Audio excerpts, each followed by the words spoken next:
Hello, friends. Today I'll be discussing about a lot of issues which are happening in India, which is a good part as far the corporate sector is concerned in India.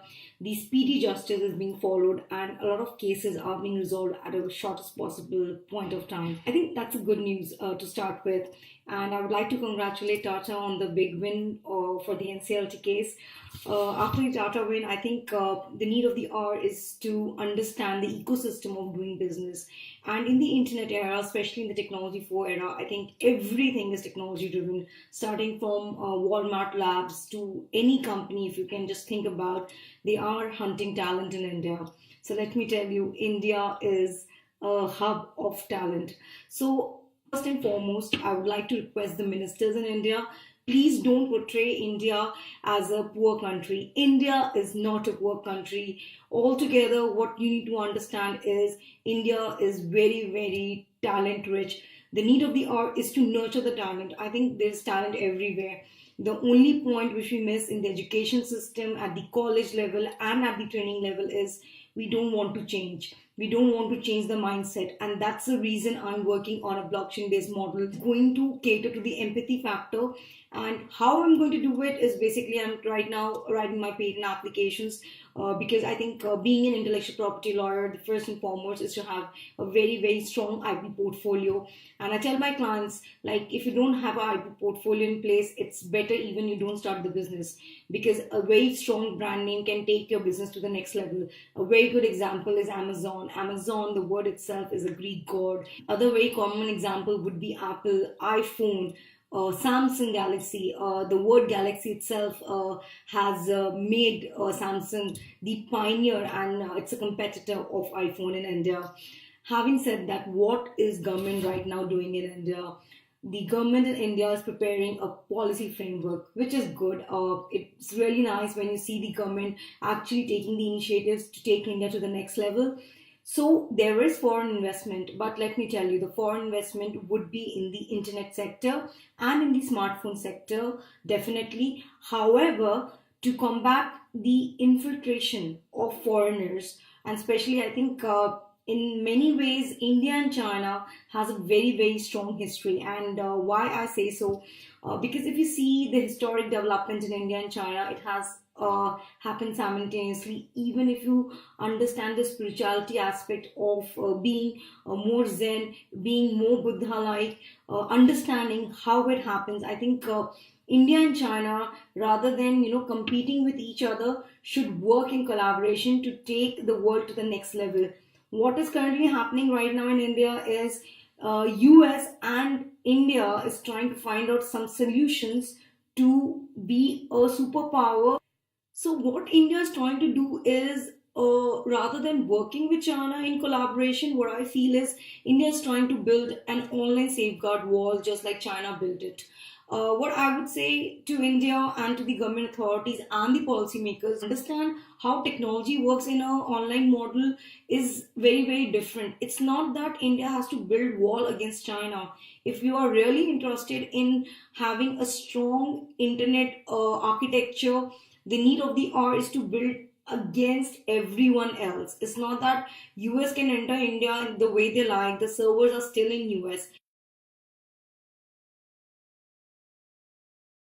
Actionable models which need to be worked out, and the first and foremost we need to change the way the judiciary is working. I think the ground level rule is the police officer understand how cybercrime has taken place, what are the types of cybercrime, what if the cybercrime is intentional.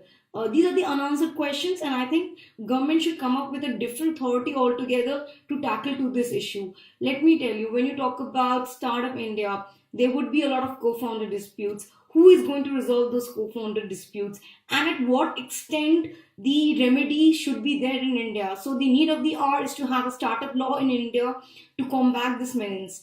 There are a lot of people in India, since they know the law is very easy, you can be out on bail. Bank has entered in a very big way. Then we have Walmart. Then we have Alibaba Group, Tencent Holding, and Xiaomi is also trying to pitch in. And sorry to say, but Xiaomi didn't do well at its IPO opening in Hong Kong. Let's see how it works in the near future. So it's going to be a tussle between a lot of tech companies at the same point of time. What is important is to understand the intellectual property would be generated, would be very helpful in terms of merger and acquisition. And whenever you talk about merger and acquisition, I think a legal eye approach with a technology approach is the need of the hour. If you see the kind of due diligence they are doing, they are not actually seeing what the founder is bringing in or what kind of expertise the founder is having, because the merger and acquisition is just like a marriage between two parties, so that has to be understood in a new sense altogether. What can be the recovery path for any co-founder dispute in India is the first and foremost thing is register your domain name as a trademark.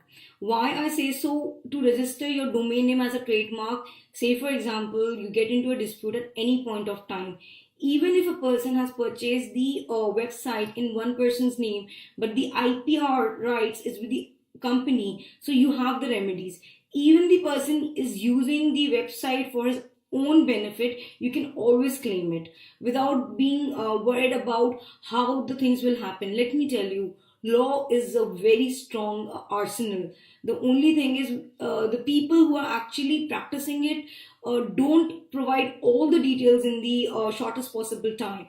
What I mean to say is, if it is a co-founder dispute, it has to be resolved in 6 months or 3 months, because it is basically the career of the people who are actually involved in that co-founder dispute.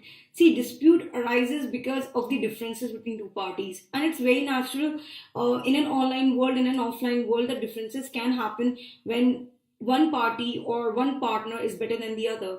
The ego factor, the jealousy factor of even proving that I'm better than you can actually lead to things which one cannot even imagine, that co-founders can actually be in a dispute. Simple words, when you talk about innovation, the innovation should be such that is helpful for the society to develop as a whole. And if you understand that concept, you would be able to solve a lot of problems which are the real problem, and real stuff needs to be built in this current scenario of Industry 4 era.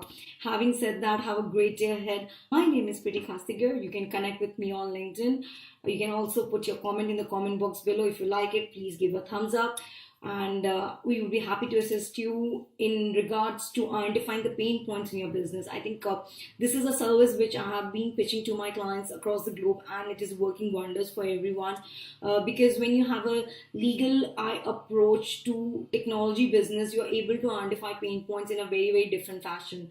And when you're able to identify the problems in a very different fashion, the solution is something is like voila. So the voila moment would be there. And with that intent, have a great, great day ahead. Bye bye. Take care.